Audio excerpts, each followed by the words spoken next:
Hello everyone. Hi, my name is Thomas Wee. I'm from the Raisin Administrative Committee or California Raisin. Thank you so much for joining us here today. And before I begin, I want to thank all the mothers of this world itself. I want to wish all of you a very happy Mother's Day, early Mother's Day, the mothers to be, and mothers as well. We also want to thank at this time, we have a very exciting program here today. We have two wonderful chefs, Chef Judy and Chef Tim. You've seen their profiles there, so I won't go too deep into it. We have a very interesting two dishes today for you to actually try and do it during your Mother's Day activity as well. So before we begin, I want to thank actually our USDA, US Department of Agriculture, for the generous sponsorship and funding of all activities here at RAC. We are actually an organization that promotes raising consumption worldwide. Over here in Southeast Asia, we cover the markets of Philippines, Thailand, Malaysia, Singapore, and Indonesia. So I also want to give a special shout out to our friends over at the FCBAI, the Filipino Chinese Bakery Association, for supporting us, and also to our friends at PSB, the Philippine Society of Baking. Those friends there have supported us very much, and we know that you're hurting also over this COVID-19, and we want to be here to support you in all that we can. I also want to thank also our friends over at SBCTA in Singapore, Singapore Bakery and Confectionery Trade Association. All the members who also supported us as well. And not forgetting all the officers from the various FAS offices in the region itself that are helping us as well to get more and more people to enjoy this wonderful taste of raisins. Our FAS officers in Thailand, in Philippines, in Malaysia, Singapore, and Indonesia.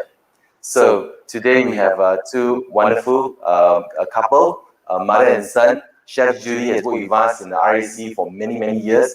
And we also have Chef Tim, her up-and-coming son, who is, you see him, he's a cross between Zhou Huajian, and Anthony Bourdain. So we're going to, ask some questions about it throughout the thing, and I want to keep this relaxed. So if you have any questions, audience, please, key down your comments. We can see your comments. We can answer your questions as well. We'll keep this interactive, and we'll try to keep it during the time. If you overrun a little bit, we apologize for that. And without much further ado, let me welcome Chef Judy and Chef Tim.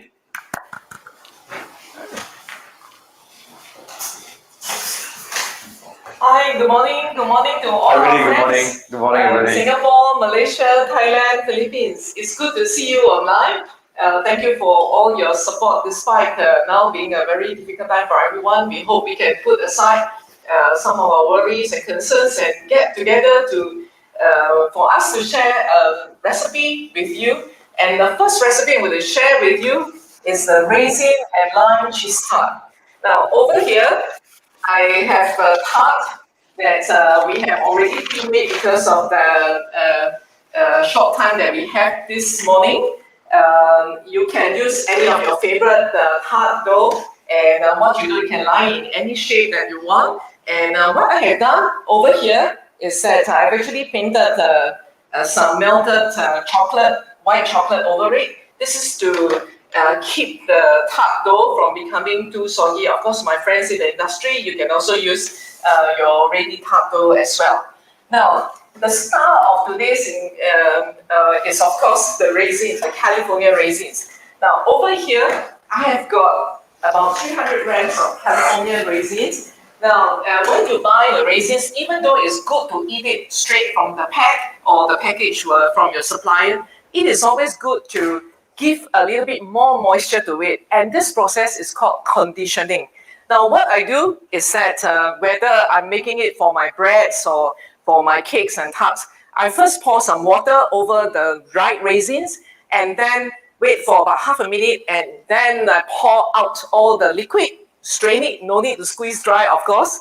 And then I set it aside covered for at least 4 hours. Now what happens is during the 4 hours, the dried raisins will absorb all the liquid so that by the time you use it in the tart or be it in the cakes or in the bread, it will have a very juicy texture. So when you bite into it, you can actually feel the juice of the raisin bursting in your mouth, and that adds to all the pleasure of eating the California raisins. So first, I'm going to get my capable assistant chef Tim to help me blend. Yes, chef.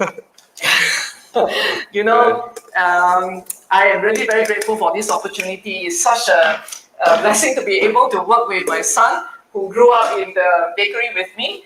And of course, when he was young, what was your favorite snack? Raisins. You know, all those small little packs. But honestly, when I was a kid, I do remember very clearly my late father who's passed away, and he used to give me California raisins in the box, and that was the most healthy snack a kid could ask for, rather than all the sweets and all that. And so let's eat raisins and make it a way and part of it. And of course, I've already done it and given the raisins as a surprise and delightful treat to my 3.5-year-old granddaughter. By the way, I'm expecting my grandson who will be born in August. So that's indeed a blessing. And life, you know. Yeah. Okay. Now, okay. Yeah. So during this period when you know, the COVID strikes in many places, some of our hearts are filled with fear, and our hearts go on to our friends in Philippines, in many parts of the world. I just want to, I know some of us have lost our loved ones, but do know they are in a better place and smiling down at us. Okay, so let's you know, go on, you know, better. Okay, now here. This is okay, right? Yes, that's good. Shall I be nasty? I said no. Then some more. Okay. Yeah, that was when I was young. Into here, not there. Okay. Now the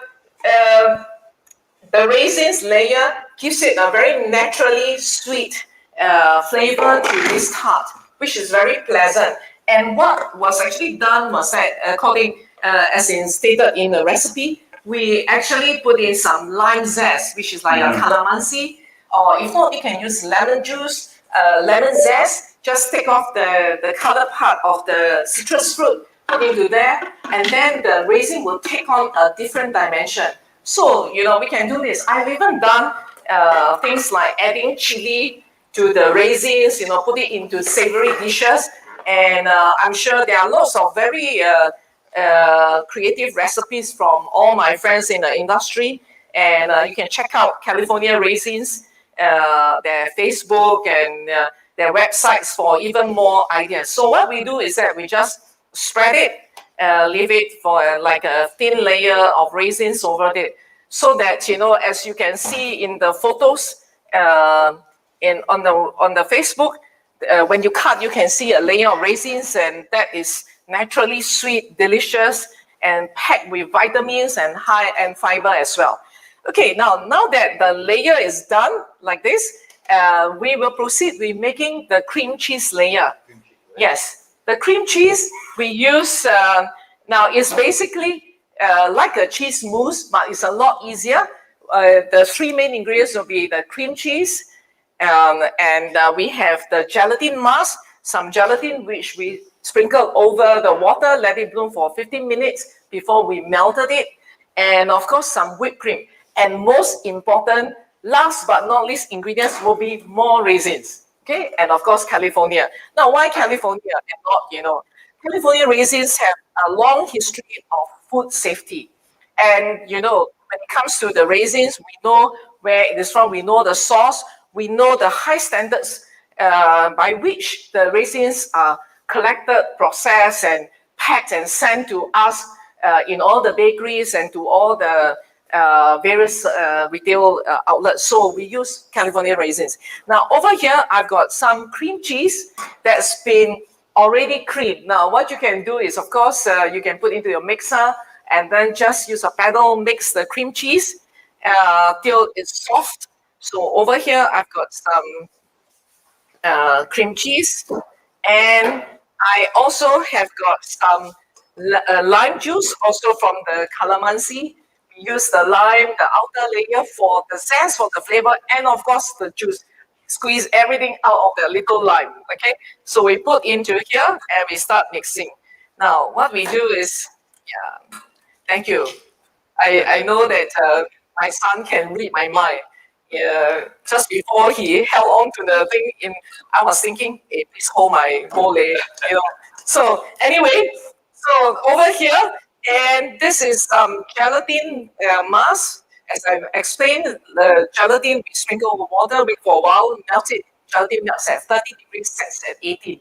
So as long as it's melted, this acts like a gel to hold the mixture together. So when you slice the tart, you see the layer of California raisins, the cream cheese with more raisins, and then the top layer will be a very nice, smooth lime, which I'm going to get to it in a minute. Okay, so we add now it's very important. When it comes to baking and cooking, it's all about temperature. Okay, so be careful if the cream cheese is very cold and this is already quite cool, you put into it, it may just set. So try to put them, ensure that the cream cheese is at room temperature, not too cold, and before I add in the gelatin. Otherwise, if the gelatin, cool gelatin, hits the very cold cream cheese, what will happen is you will get like little gummy bears. Yeah, okay, in it, lumps in it, okay? And once this is done, this is the base. We lighten it with some whipped cream, all right? Now, when we include raisins into our cakes, pastries, and bread, okay, it makes it naturally sweet. So you can actually reduce the amount of sugar that you actually add into any of the products. So over here, I just simply sort of fold the cream, all right, in it, and then I deposit the mixture into the tart, all right? So, Mom, what if, let's say, if I want to make this tart base healthier, and if I want to make it much more, what else can I do to make it healthier? Yeah, actually, for the tart base, if you want to have more fiber, you can actually replace 10 to 20% of the flour with, for example, some wholemeal. Remember, flours all have different water absorption. So you may have to up the amount of butter a little bit to bind the mixture. So basically, you can do that. But actually, lots of fiber comes from the raisin already. All right. So yes. I forgot. You see, my nervousness. That's why I need him as my partner. Okay, but all right. Yes. All right. Now sometimes as a mother, because we think we have eaten more salt than they have eaten rice, there is a tendency for me to talk down to him even in the company. And so I have to always tell myself that this young boy who used to munch on raisin as a kid has now grown to a fine young man who found his own success in creating his own brand, his potard, and in my eyes, he's more handsome than what Thomas said. What handsome be a cross between Anthony Bourdain and who? Zhou Huatian. Oh, in my eyes, most handsome son I have. Okay, all right. Now, so we spread the raisins like this, and the next step will be to just freeze it. Okay, you freeze in of course, the blast freezer is a lot faster. But for those who are watching and want to do this at home, you can also just place the freezer till it's just set. So like magic, we have the tart already set. Okay? There, we have the tart. Yes. Sorry. Let's ask you, yes. What was the earliest time that you knew that Chef Tim is going to be a chef? Well, actually, I remember one particular Mother's Day when he was about 6, 7 years old. I went through a particularly difficult time of my life, and I was very disturbed during Mother's Day. And I remember the next thing that happened was that for dinner, this 6, 7-year-old young Tim brought a bowl of cream of chicken, which he actually took from the can, and he put a heart shape on it, and with a watermelon cake, And at that point of time, not only did he bring, I was very touched, and also at the same time, I knew that he had this makings of a chef. He took a ready-made product, but pipe heart shape. This image has stuck to my mind for a very, very long time. So, of course, we all go through periods of uncertainty. I still remember when he grew up at 14 from 14 years old, helping out in a cafe, in the bakery, in the school. And we go through periods of time when we think, wow, the life of a chef, is that what we really want, But I'm glad that my son has found his calling, his passion for this. So, anyway, the next layer is the last layer, which is the lime layer, the lime jelly layer. Now, in the recipe, basically, we use the gelatin, we sprinkle over the water, we add the sugar, more lime juice, and to keep to the naturally, to keep to the more healthier alternative, I actually put in just a quarter teaspoon of chlorophyll powder to make it naturally green. But of course, if it's not available, you can just put a drop of green. And in creating this tart, sometimes as a chef, part of our okay, before I tell you more story, let me just pour and do this at the same time. The liquid, once it's done, we actually melt it, let it cool, because gelatin will melt at about 30 degrees. And this tart, if it is not frozen and it's hot and you pour on the way, it will be very exciting. Everything will be very cloudy because the gelatin cheese layer will melt and everything will float to the top. So it's all about temperature, remember? We leave this, okay, frozen from the freezer. Once we melt this, we cool down, and then we proceed to pour this beautiful green layer. Now, green is my favorite color, so, yeah. So it makes me happy, it reminds me of plants, nature, and everything. So I will leave in the refrigerator to set, okay? Yes, and set. And again, like magic, da-da-da. You can do this side by side, I think. Yes, there it is. Yeah. Okay, and so it's set, and it remains glossy and beautiful here. And all it needs is a simple decoration. You can, my friends in Philippines, they're very good with their hands in making wafer roses. You can use that. Or I made a chocolate rose.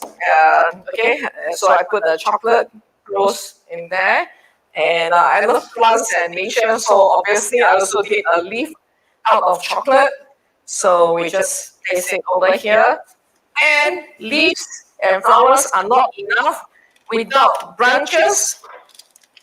And these branches, I made it out of chocolate, and I started it with some gilded California raisins. What I did was the California raisins, I put it in some gold dust and sort of shook it, so it brings out the beautiful, rugged or rather textured look of the raisin. So here we have more branches. Now, so the contrast of this reminds us of nature that is naturally good. And of course, when this can go on and on. When you sort of hold the decoration in your hand and you don't quite know where to put, that means stop. Okay? So there we have. Despite the fact that I did so many, I want to show off. I think I can just stick one more here. Okay? And there we have. So, thank you and happy Mother's Day, right? Now over to my son, the chef. I will be your son. I really know what I'm doing. So I mean, this is really, really nice, but of course, it's not as beautiful as my mom over here. Okay, so hi. Chef, what's the earliest memory of being your mother's chef? You had of your mother's chef, Judy. My earliest memory of my mom. Memory, or of so like I would say that my mom has never been like the usual normal mom.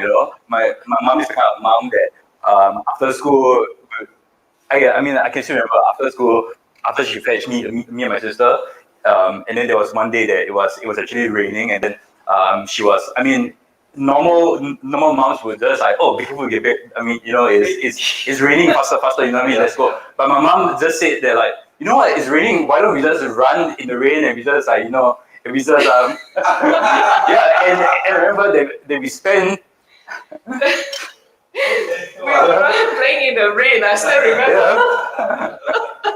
I just wanted my kids to feel the pitter patter of the raindrops on their faces, But yes, I remember our neighbors was staring at me, why you subject your kids to this? I said, I want to toughen him up. In Singapore, they say it's xiao. Yeah, that's right. That's right. No, it's true. And also, like, I still remember that, like, we would go to the market, and then she would buy like different fishes, and then we would stay at home and just like dissect the fish, Yeah. So that's all. Sorry. You eat the fish in the end.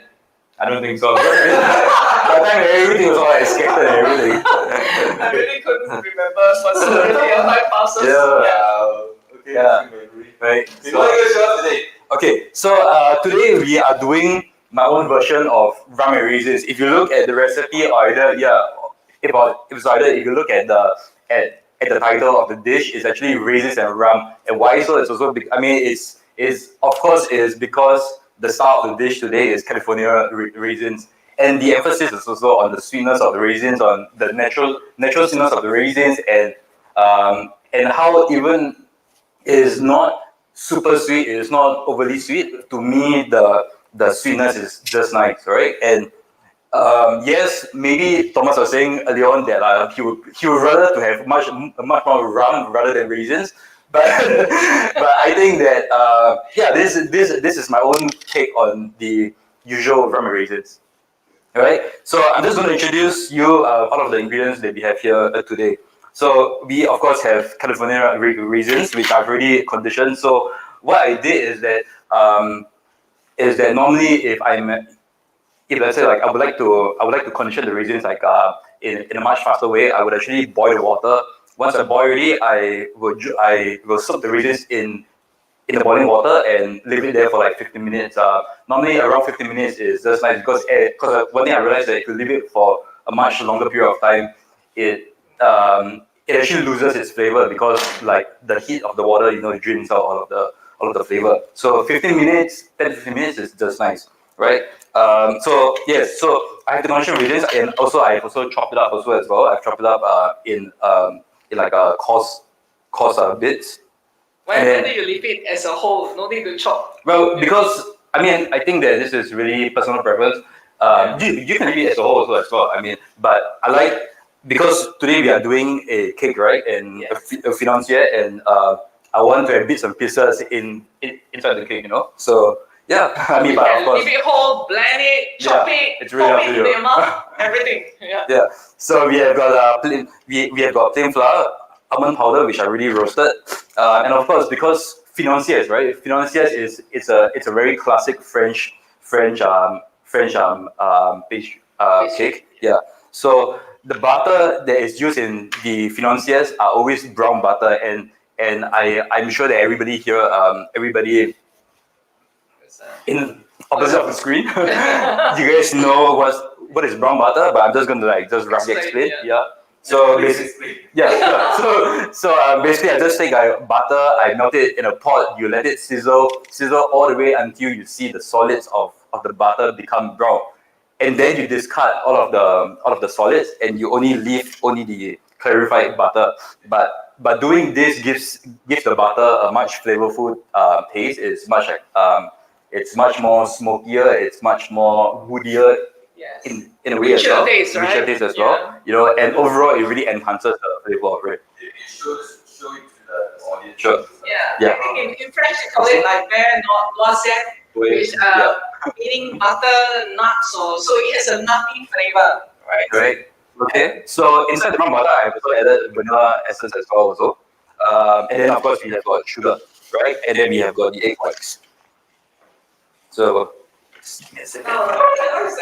was just saying that you condition the raisins by soaking it in hot water for 15 minutes to half an hour. Whereas earlier on, I said I sort of put room water temperature, pour it, and then drain, and leave it aside for 4 hours, so that during the 4 hours, it sort of absorbs the. It all depends on how much time you have. So this is what you call nowadays. They do it fast, do it quick, do it furiously. People like us, mama, slowly, we wait for 4 hours, watch the sunset. Yeah. Okay. I just change, right? Okay, so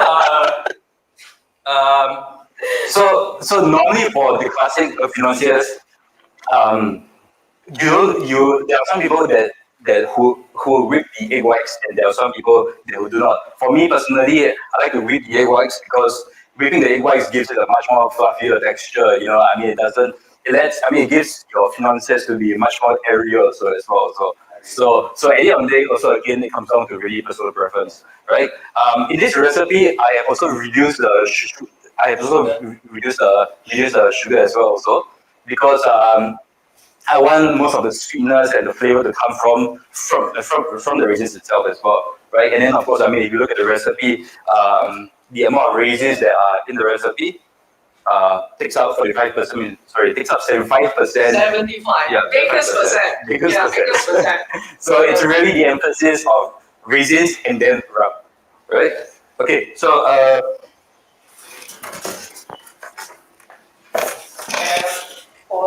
Yes. yeah, so I the egg whites. So I'm just going to whisk the egg whites. I'm going to whisk them up until it's soft thick.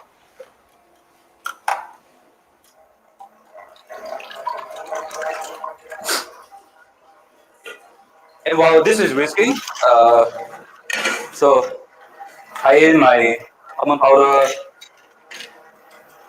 flour, and the sugar, right? So sugar are in both parts. I've got the sugar here, and then another part of sugar that's going to go into the egg whites, right? So the sugar is added to the egg white to give more stability to the meringue because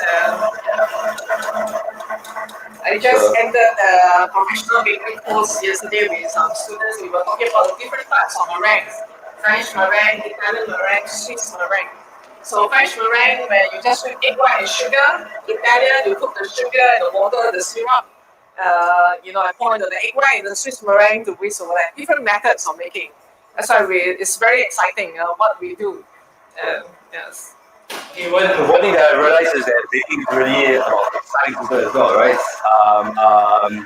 A lot of different things, a lot of different ingredients, all really plays a very huge factor, a very huge part in the final product, right? So when I was in poly, I never really thought that food science was I mean, I really thought it's boring, I mean, how to just taste like flies or things. But then when I really started working, when I really started creating products and stuff like that, then I realized that my mom always talks about like specific gravity, SG, what is the SG and all of this science stuff. But if you really know and you really understand the product behind it and also like the properties and the science behind it as well, then you can really create a very good product. Yeah. Like what my mentor, Roy Chung, used to tell us, we understand the science of baking in order to get to the success of producing the product better. We understand what's going on. That makes us all very intelligent bakers. So the art and science. And then the rest is the creativity, how we incorporate, naturally sweet ingredients, create better raisins can be in savory or sweet dishes. It's all made possible with an understanding of science and what goes on, flavors and exposure. You are classically trained, you went for all the training schools, everything like that. So I'm just wondering, like, for young chefs nowadays, right? So they still go on that path, what you did, Yes. classically trained. You think so? Maybe I'm the old school kind. I still believe education is very important. Like when Tim said about when he was in poly, he was doing the culinary and bakery science at the Temasek Poly in Singapore, and I still remember, his teachers and just telling me, Tim is sleeping, But when it comes to the physical work of creating it, he's very active, But I think those knowledge is important. Like, That's true. It is, I mean, I am still young, of course, but I realize that as I get older, as as I get older, as I'm really like doing things, I realize how important education is, and really a lot of things that really education changes lives, and really knowing like products. Yeah. Yeah. That's why two of us are so passionate about what we do at Creative Culinary School. And really thank California Raisins and all my friends in the country for all the encouragement and help you have extended to us. Thank you. Okay, so back to work.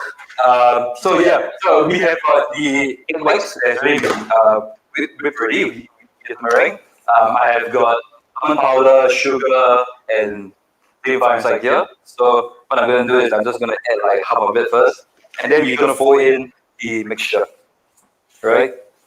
You see, he's smart. He took this mixing bowl with just to get home. I was trying to mix I was like, he could hold. Just kidding. Yes. Okay. So then we're gonna put in all of the others. You know, there's a Chinese proverb that says, 家里一个老就是一个宝. Translated, it means when in the house there is an elderly person like me. Okay, I'm going to be 60. No, it's not That's true. When in the house you have someone elderly, it is a treasure. And we need the energy, right? And the creativity and the excitement and the speed of the young, right? Okay, so once it's really been mixed well, then I'll add in the brown butter together with the vanilla essence as well, right? So I'm just gonna do half first, and then just to put it in.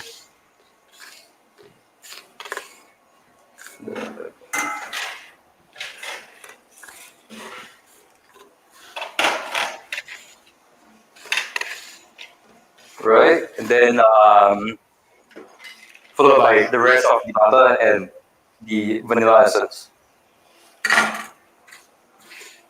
Okay, so of course at this stage this is just a normal financier, right? It's just your average financier, but what is really gonna make it like the style of the dish is the California raisins, of course, right? So again, I don't know how much to really emphasize on this, but adding this after you condition it, after you chop it up, really gives it a much better flavor, a much better texture. Overall, it definitely makes it a much better product. So I'll add in the chopped California raisins, and then continue to pour it in properly. And of course, at this stage, once the raisins have already been mixed well, then this is the stage that you stop, because any more going any more further, you're going to deflate. You will actually deflate the batter, and then you get a much firmer texture. Yeah. Okay. Coming to that as well, right? Earlier on, I think Judy shared about when you were young, right? You added value to the soup, and Chef Judy, with the fighting itself. I want to ask you about your entrepreneurial thing you're doing now, which is actually this bowl tart. So for those who do not know, bowl actually, in Hokkien, I guess our Philippine friends will know. So bowl means don't have or no or none. So tell us a bit more about this. Right. Okay. So actually, bowl tart is actually it's my other personal business that we actually focus on. You know how every year during Chinese New Year, you have got two types of people, right? You have got people who would eat the whole pineapple tart, and then you have got the other group of people that would take off the jam and then they only eat the tart. I'm sure that everybody has that one friend, right? So it really started off with one of my founders. Every year he would always ask us to always bake him pineapple tarts without the pineapple, right? And then me and my friend and of course me as well. So we were always every year we would sell, But then we started to realize that there is actually a group of people out there who actually only eats the tart base, because then another friend asked, and then another friend asked, and then another friend asked. So that's where we started this business. And since of course we have the school next door, we have in the school we also do produce a lot of breads and cakes and pastries and tarts during Chinese New Year for the cafe, right? Café Pralet. So then that's when I thought, why not let's Do something let's different. do something different. And 3 years later, we realized that, like, wow, there is actually a group of people out there, and you'd be surprised at how many people actually, Order it. well, yeah, order it as well. So yeah, and basically Bosa really emphasizes on a really good butter tart, right? It really emphasizes on a very melt your mouth crumbly butter tart. Yeah. This is really, you're very proud. I mean, Judy. Yes. It's really entrepreneurial. I still remember the first time when he told me about the concept. I said actually the first thing that came to my mind was xiao, really, you know. Like when I order pineapple tarts, I want pineapple in Teochew choi choi, you know, a lot of pineapple. Why people buy pineapple tart without pineapple? But then immediately I also said that this is a very clever idea. First, you know, very clever, and he dared to be different. That is the main thing. So this is the spirit that I have always love about my son, dare to be different, you know. Like the day when he decided, he packed up and said, I'm going to go to Mexico, I'm going to see the world, I'm going to do this, do that, you know. Why leave the comfort of our company and do something? But then he came back stronger, braver, and even with more ideas, you know, and even more committed. So, And well, you know what they old them say, right? I mean, like the son always gets like all of the traits from his mom. So all of the creativity, all of the daringness, all of the don't care and just do. It all came from her. So it's not me.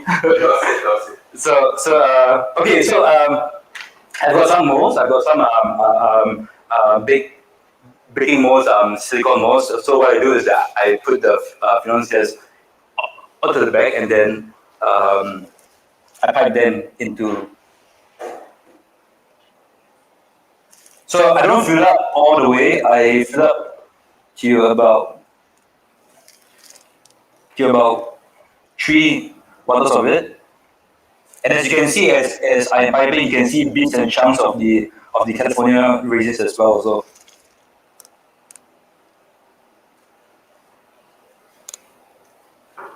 And of course, I mean, you don't need to use a rectangular mold. You can use, any kind of mold that you have at home. I think I remember my French chef tutor many years ago back in France when they sort of told us briefly, remember the story that financiers were made like in the shape of like this rectangular, resemble gold bars. And so the bankers or those in a hurry to get their money, investor, all that, in a hurry, they needed a cake that could be eaten easily, hold it in their hands, and then pop it in the mouth and put it in a package. I think that's the thing. Yeah. Right. So then we just gently knock them. You don't really need to knock them with a lot of force. You just want to make sure that the edges are filled, so that when they bake, they will expand properly, and then you have a really nice shape as well. Also, right?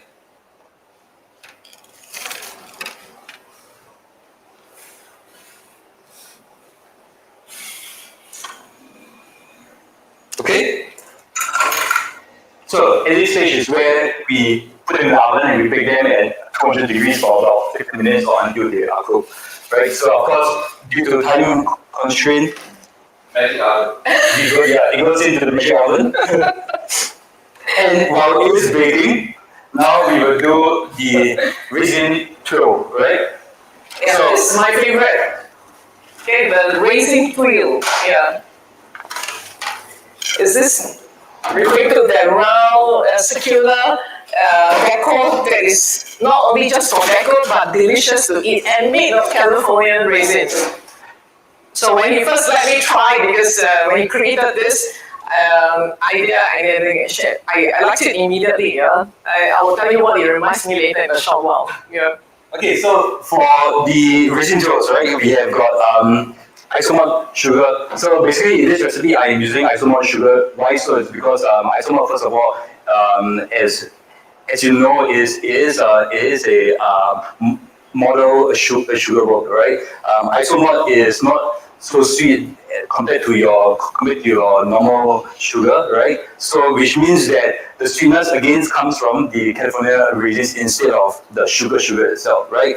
The other thing also is that because isomalt also it also absorbs less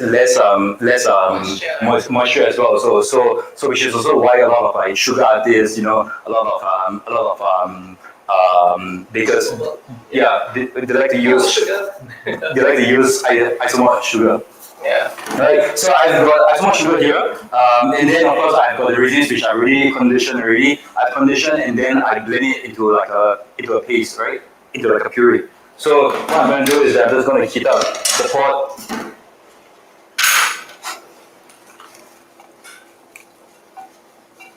So in this case, I would really want to blend my raisins until it's fine as possible, because I'm making a twirl and I want it to be nice and flat, and I don't really want like chunks of it, but it's more of like I want to capture the flavor of the raisins itself. You chef Tim, while you're doing this, Yeah. this style, right? Tell us about Mexico. I mean, you're there for what, 6 months or something? Yeah, a year plus. A year plus. Please tell us more about it. Oh, Mexico! First of all, I mean, I love Mexico. If there are any Mexicans out there watching this, I mean, Mexico is like my second home. I love the people there. I've met like a lot of great people, a lot of nice people, and the funny thing is that I didn't choose Mexico, but Mexico chose me. It wasn't me who. I mean, when I wanted to travel, I just said, okay, I'm just going to travel. And my first thought was of course Southeast Asia, right? Because Southeast Asia. So I'm just going to train the isomalt now, and then I'm going to heat up everything and to melt down the sugar as well. Your friend from Mexico said hi, hello. Oh, Mr. Carlos. Hola, ¿cómo estás? He did come back with a Mexican girlfriend, right? What a city! He's got a beautiful girlfriend now. Yeah, so Carlo, I mean, like, he was really the one that really helped me when I was in Mexico, and yeah, I mean, overall, like, the food there is great, and I was there to really just promote Southeast Asian food, right? Yeah. Because one thing that I realized that back in Mexico, when you tell people about Asian food, people tell you ramen and sushi, but there are a huge number of them who have not tried like chicken rice, right? Wanton, all of our Indonesian food, Philippines food, Malaysian food. There is really a huge number out there. So I was there to do like to really promote some Indonesian food, doing classes, teaching people how to make chicken rice, popiah, this kind of stuff. I really like that. I think as chefs, we try to, learning never stops. So we expose ourselves to cooking, baking, we learn from each other. And so we can incorporate, sometimes the feeling into, into our breads, our cakes and all that. So that's true. Yeah, Judy, it's a bit like a creative Culinaire, but Mexico. I mean, like one of my dreams is to really eventually I would like to bring creative Culinaire into Mexico or even into South America, because I think that it is really really amazing when especially I'm sure that a lot of chefs know that food is something that really connects people, right? Like to me in my life, in what I believe in is that good food, good wine, and just like good like company. That's it. Life to me, that's like perfect. That's the best. Yeah, true. And also like conversations always begin on the table, having a meal, like how many people that I really connected with over food. And just food, it's as simple as that. It doesn't need to be complicated. Fair enough. yeah. Okay, so once all of the isomalt has already melted, and it becomes like a paste. Okay, and it's really incorporated as well. Also,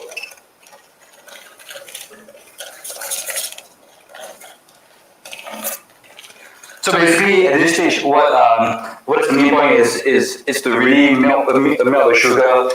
You want to melt the sugar. You want to reduce the water content of it, and yeah, to really make it into the paste before you can spread it onto a silk pad. Chef Tim, how do you come up with this idea? Well, to be honest, Thomas, this is actually a very good question. Like, it just comes to me. I don't really go and research or think or whatever. You know, I mean, like even like the design. I mean, of course, it also comes from just looking at like different photos, looking at different like Instagram, Pinterest, and stuff like that, and then just piecing the parts together. You know? He's a creative one, really. And one thing that I realized that in today's like trend is that is simple, you know, minimal, simple. It doesn't need to be too complicated. You know, I think that at the end of the day, people really go back to like the basics, right? People really want like simple flavors because I think that at the end of the day, I mean, it's like if you compare like if you were to go to like a very expensive restaurant, and then you go to the food center, you eat a chicken rice, right? Chicken rice really touches your heart, right? So it's I mean, I feel that people generally nowadays everybody's going back to this whole simple thinking. I mean, not sorry, simple thinking, but simple and clean flavors. Oh, this, if you look at this, okay, it's got texture. Right. So next, so once all the isomalt has already melted, so what I do is that I make it into like a paste. Press it on the silk pad. On the silk pad, yes. Yeah.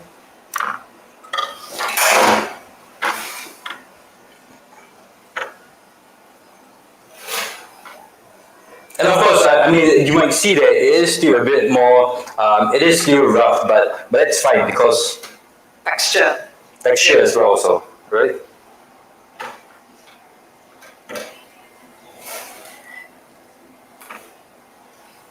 I'm very thankful that he's been blessed with creativity. You know, some of our company's brochures and some of the ideas he comes now. You know, sometimes when I do something or create something, I actually seek my son's help and ask, hey, Tim, what do you think of it? You know, and then he will just change a little bit here and there, and then it becomes more modern. So, you know, it's important to keep up with the times, really. You know, sometimes we are, the older ones, we are a little bit more old school, but we can learn from each other. Yeah. Yeah, no, I think, I mean, I feel that it really works both ways at the end of the day, right? Without the past generation, the future generation wouldn't come about. You know, I mean, like as with ideas, as with everything. You know, I mean, we always learn from the past and from the history, and yeah. Yeah. Someone once shared with me, we stand on the shoulders of giants so that we can reach another level. Yeah. So build upon us.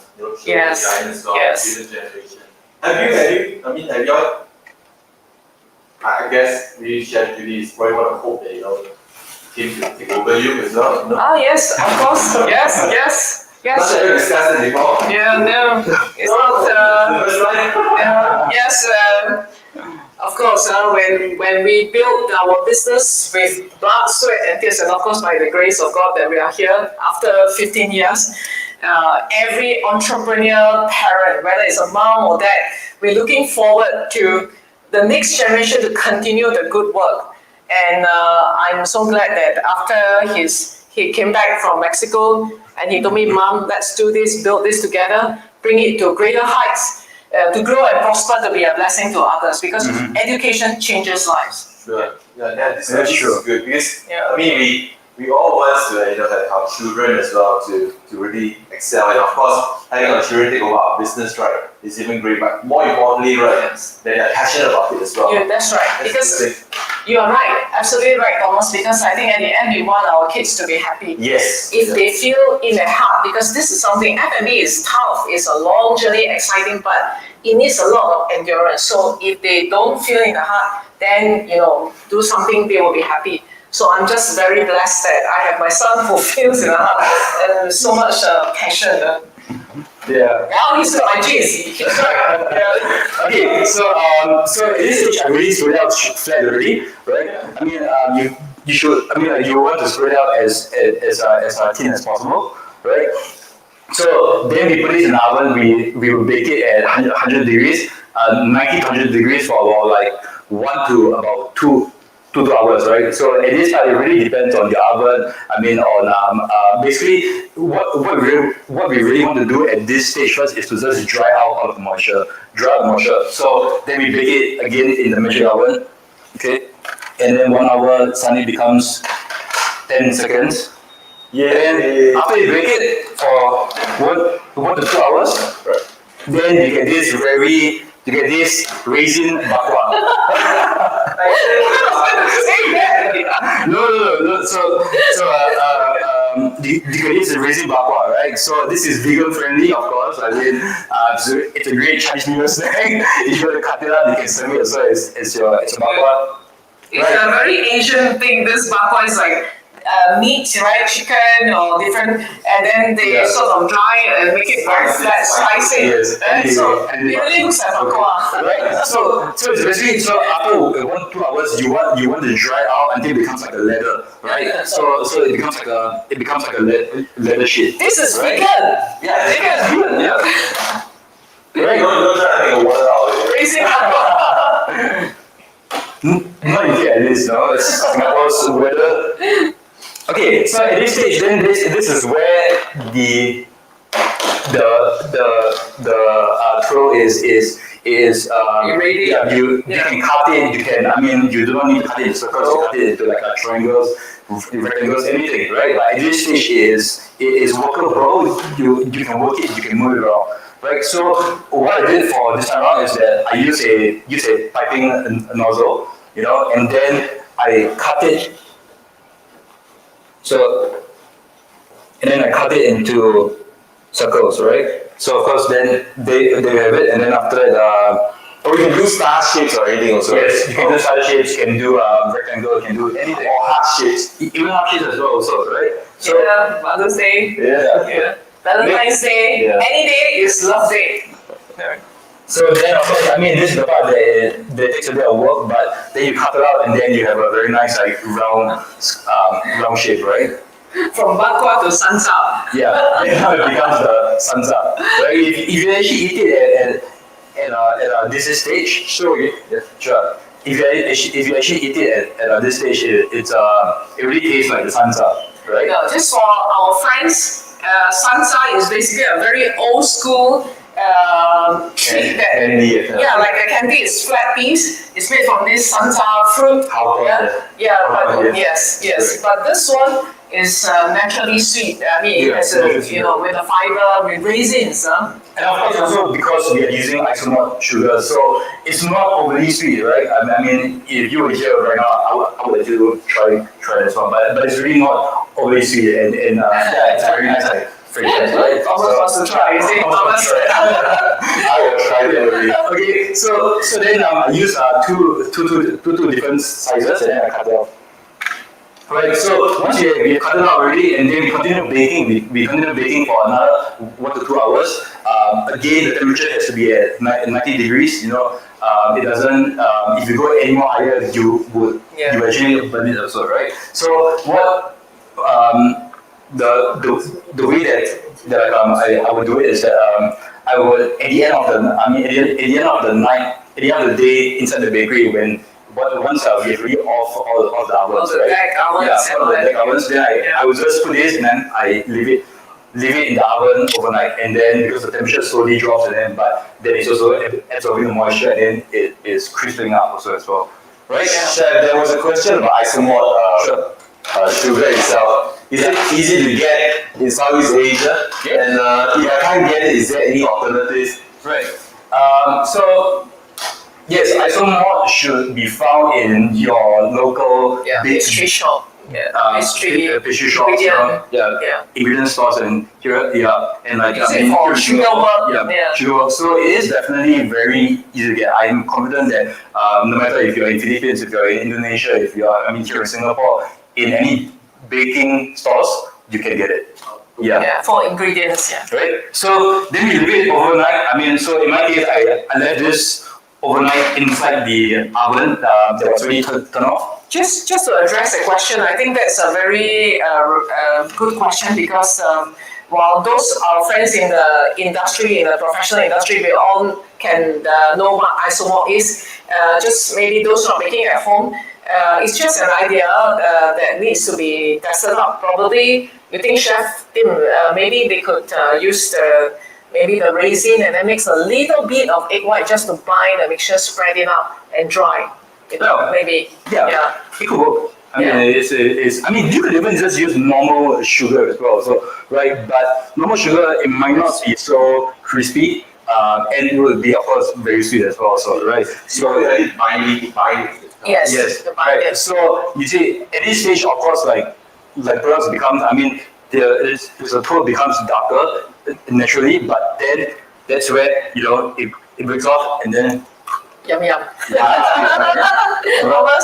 yeah, yeah, thanks. Yeah, seriously. So at this stage, it's crispy. It's nice, right? I mean, so it is a nice product. It's a nice snack. Thomas. I know. I can read your mind. Okay, so then next thing, so now we have already completed the raisin part. So what about the rum part, right? So the rum part, I mean, I'm just going to do a simple explanation. It's actually rum. I can eat a plate of this. Yeah, it's nice, huh? So So the cream is actually rum, chantilly cream, right? So it's also a very classic French dairy cream, right? So it's basically just dairy cream, icing sugar, and of course we have the rum. So in my case, I use a rum paste, right? I don't really like to use like the actual rum because it's a bit too watery. But whereas when I use like a rum paste, it gives it a much more like thicker, better flavor also as well, right? So it's just that it's really just dairy cream, rum paste, and icing sugar. That's it. Okay.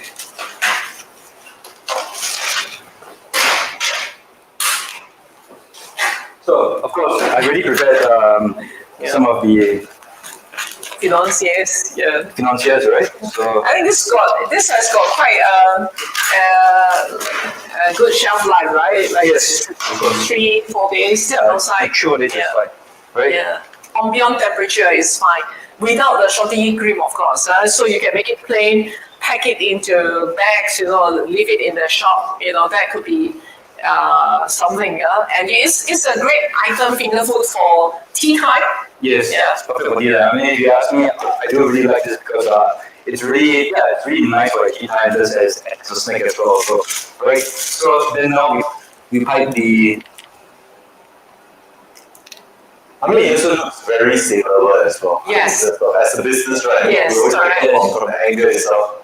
Yeah. You think it's something good that can sell all over the place here? That's right. Definitely. Because it's very moist, keeps well. Yes. Texture is nice. I mean, like if you do if you have like high tea set, Yeah. You need leaves. Yeah. Okay. So you can even buy the smaller molds, so that it's really one month. Oh, yes. Yeah. So I mean, like you might realize that the cream is really raw.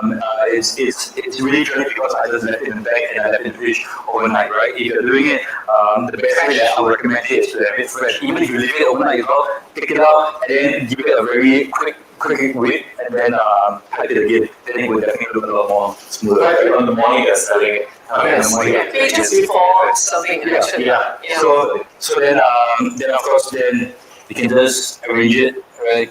Because the thing about the whipped cream is not stable, so at the room temperature in the hot weather, you can't, and also to pack it can be a little bit, so you can just make it plain, put into the packet, and then package to sell. But to serve with a little bit of class in the restaurants, in the cafes, maybe one piece is X dollars, but the moment you put all this and plus you put raisin to it's X plus Y plus Z plus, and so on. More value add. More value added, yes, in that, indeed.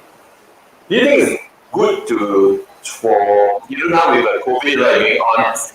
it'd be a good way to also for delivery as well, you think?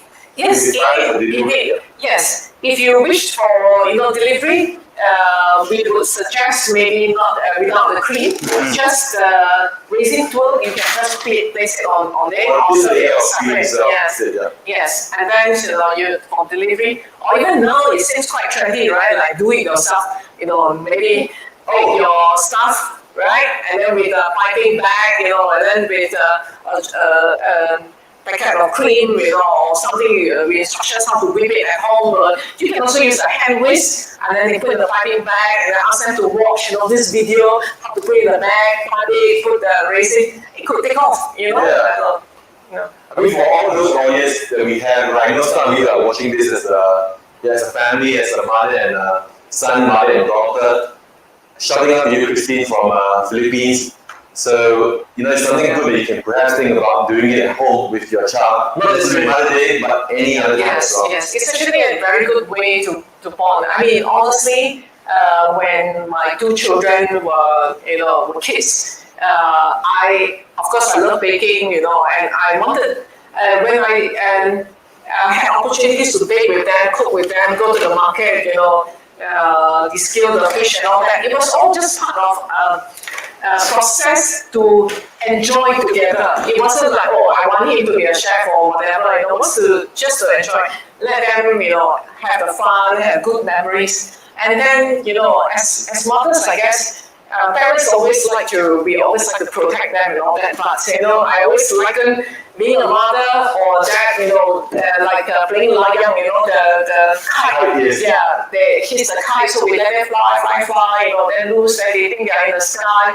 When we just reach we pull back, but they are so only by pulling back they fly higher. You're right. You're right.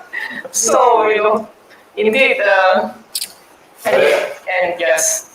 Okay, so then I just decorated with some edible leaves, right?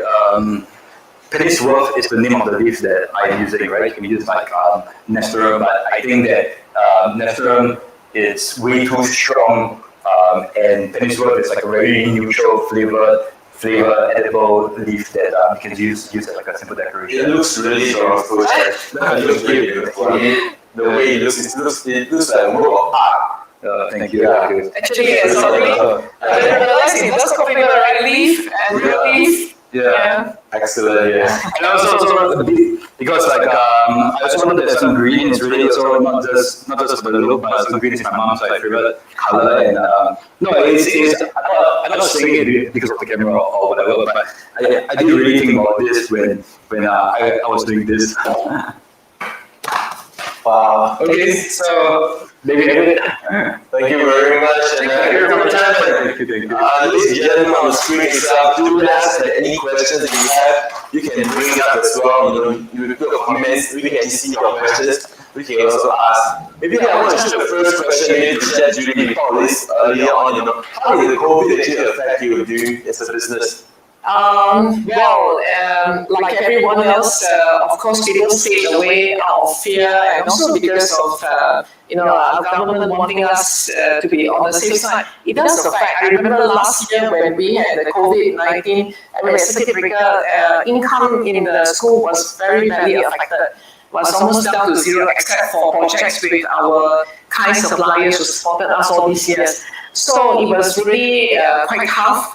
But entrepreneurs, we always have the hearts of a lion, vision of an eagle. We don't give up. And by the grace of God, we actually went through. But it was also a time. I guess sometimes when there's negative situation, it brings out the heroes and the good in us, and of course sometimes the bad. But I saw my friends in the industry supporting, and I guess we all understand each other that it is a difficult time, but. Let's not give up, and we are fighting against the unseen enemy, but let's spend as much time as we can for our loved ones, because we never know, but yet we must keep our optimism, on and stay very positive. Yeah. Okay, thank you. Any other questions from the audience? Okay. I think we are out of time really, and I just want to, maybe I hope that one day, we can do this long enough that when Tim becomes a father, we have Father's Day. Father's Day special as well, Tim and Cook. So, Honestly, thank you very much, everybody, and the audience itself. thank you. We can also be able to say distancing, but I want to thank everybody and all our friends at USDA, our affiliates officers, and also all the friends in the region itself. Thank you very much. Also, thank Judy and Tim for sharing with us the moment as well. Really, I mean, this is a part of mother and son itself, and then of Tim, rising up to take over the business. Really wish you all the best in your future. And without much further ado, thank you very much, and happy Mother's Day to everybody. Thank you. Happy Mother's Day. Have a good day. Have a good weekend. Yeah. See you. Thanks. Okay.